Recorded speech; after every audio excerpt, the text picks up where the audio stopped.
বড় যাওয়ার লাগতো না, ছোট হয়ে যায় বড় হয়ে যায়, বড়র আগে ছোট চলে যায়, বাবার আগে ছেলে চলে যায়। অভাব নাই ঘটনায়। ওই দিন একজনকে দাফন করলাম, দেখা যায় বাপও আছে, দাদাও আছে, দাদিও আছে, চলে গেছে নাতি। বাপে নিজের কাঁধের সন্তানের লাশটাকে উঠেছে। কত ভারী বিষয়টা, কিন্তু আমরা তো এই ফিকিরি করি। কবরেছি আগাইতেছি। আজকে এই জামিয়া মাদানিয়া ফিরোজপুর মাদ্রাসার মাহফিল যদি বুঝতাম, তাহলে এই মাদ্রাসাগুলির সাথে দিল লাগাইয়া রাখে।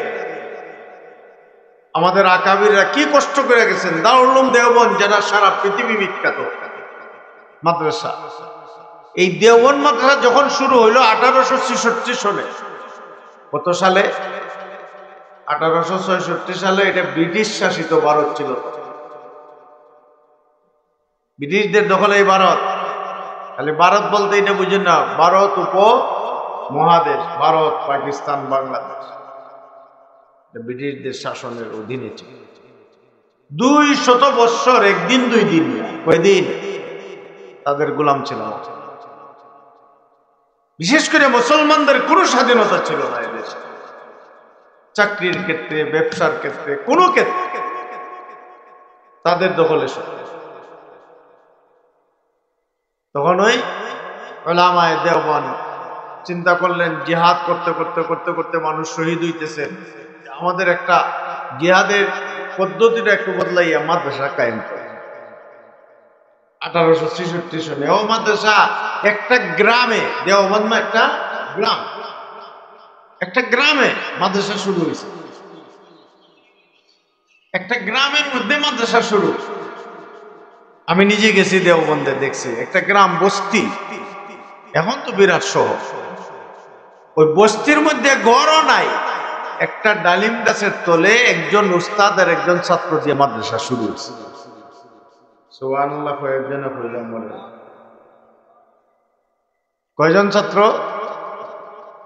উস্তাদ, ছাত্রর নাম হইল, উস্তাদের নাম মোল্লা মাহমুদ আর ছাত্রর নাম হইল মাহমুদ হাসান।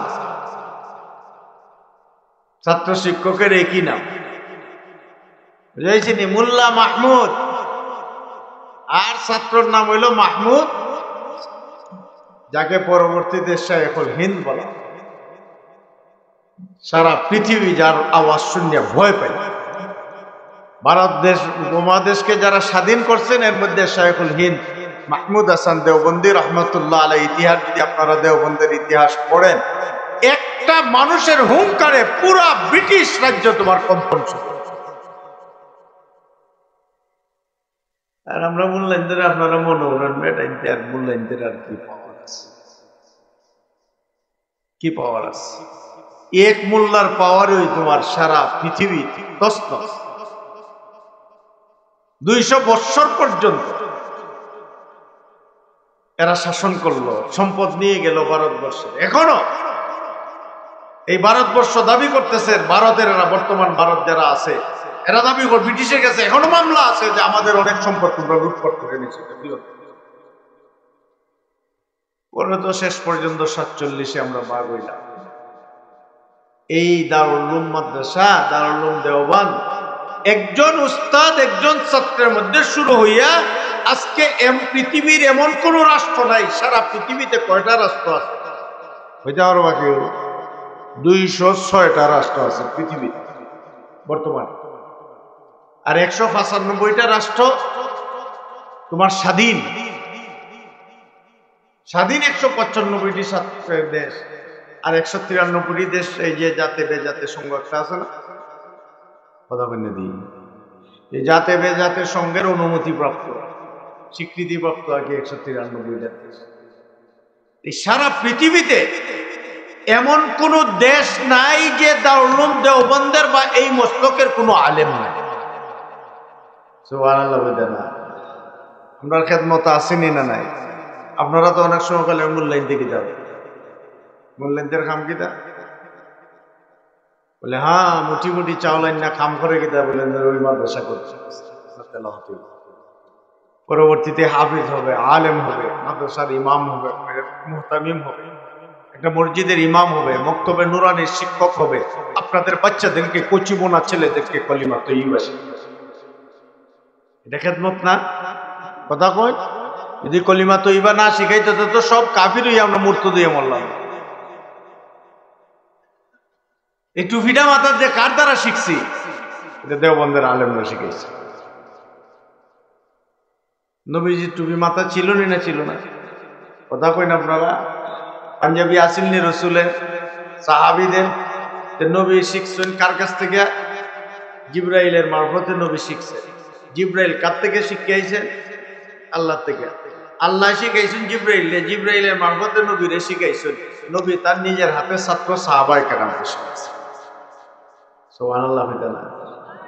নবীর শাগির্দ যখন এক নম্বর শাগির্দ যিনি হযরত আবু বকর সিদ্দিক রাদিয়াল্লাহু তাআলা আনহু, কেমন সাহাবী, কেমন ছাত্র, নিজের জীবন শেষ করে দিছে, তারপর নবীজির গায়ে একটা কাঁটা বিদ্ধ সহ্য করতে পারে। হযরত আবু বকর সিদ্দিক রাদিয়াল্লাহু তাআলা আনহু একদিন তেলাওয়াত করতেছেন, জুড়ে জুড়ে কোরআন তেলাওয়াত। মক্কার কাফিররা অর্ডিন্যান্স জারি করছে জুড়ে তেলাওয়াত করতে। আবু বকর, তোমার বাড়িতে তুমি যা ইচ্ছা তা করতে পারো, কিন্তু জুড়ে করতে পারবা, আওয়াজ বাইরে যেতে পারবে।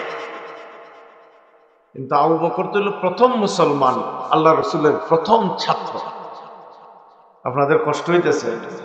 আমি আসলে অসুস্থ, কিন্তু আইসি গত 2 বছর আইতাম পারছি, আসলে ওইটার কফারা আদায়ের জন্য আজকে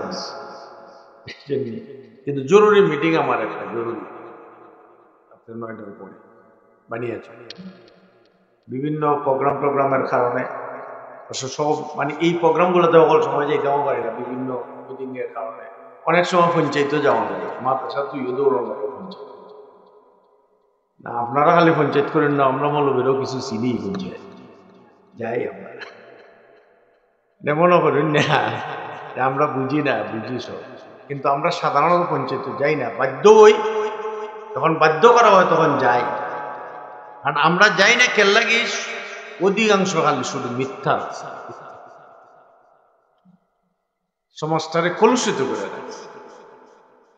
পঞ্চায়েতে বইলে পরে বোঝা যায় কে কোন সুরে কথা কইতেছে। যে কয় না পাঞ্জাতনে লড়েছে রে 12 উলিয়ায় লড়েছে রে পাঞ্জাতনে, তাহলে একটা খালি জিমাইব পঞ্চায়েতে বইয়ে। আমার ইশারা আরেকটা অভ্যাস হইলো, আমরা সবাই কইতেছি না, ইল্লা মাশা রাগ করেন না, বিচারক যারা আছে সমাজও যা দেখবেন কোনো সামান্য একটু ফেসফুস লাগবে, বলবো এটা আজকে সময় হইতো না, এটা তারিখ করলো,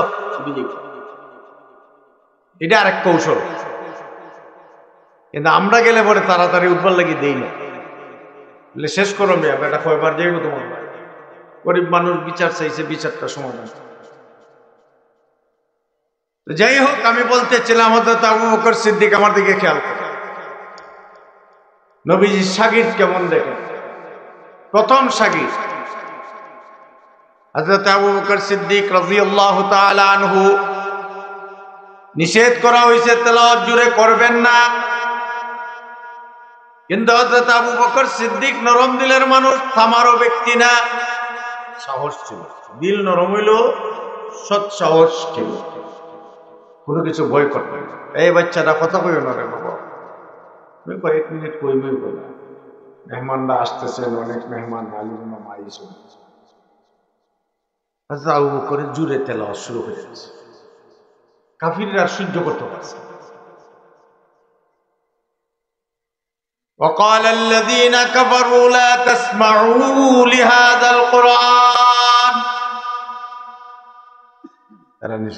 সাবধান, কোরআন শুনলো না, খানো ডিভা। আজকে বর্তমান সমাজে আপনারা কইবা যে খানো ডিভা দেওয়া তো হয় না, কিন্তু খানো ডিবার ব্যবস্থা হইল উচ্চ সুরে বাজনা বাজাইয়া কোরআন তেলাওয়াত করুন। কথা বলেন না, আজকে তেলাওয়াত কয়জনের গরম হয়? সুদ উজ্জ্বল হই ফজরের পরে কয়টা করো আছে কোরআন তেলাওয়াতের আওয়াজ? কয়েকটা করো ভাইবা? মাশাআল্লাহ, মোবাইল তুইয়া তো রাত্রে 12টা 1টা 2টা পর্যন্ত মোবাইল দেখছে, একটা ঘুমাইছে। অনেক সময় মোবাইল চালুই আছে, ভিডিও গেম চালু আছে, সব বুকের উপর হয়ে রয়েছে, এই ঘুম থেকে উঠতে দেখে চলে গেছে। মায় মনে হয় না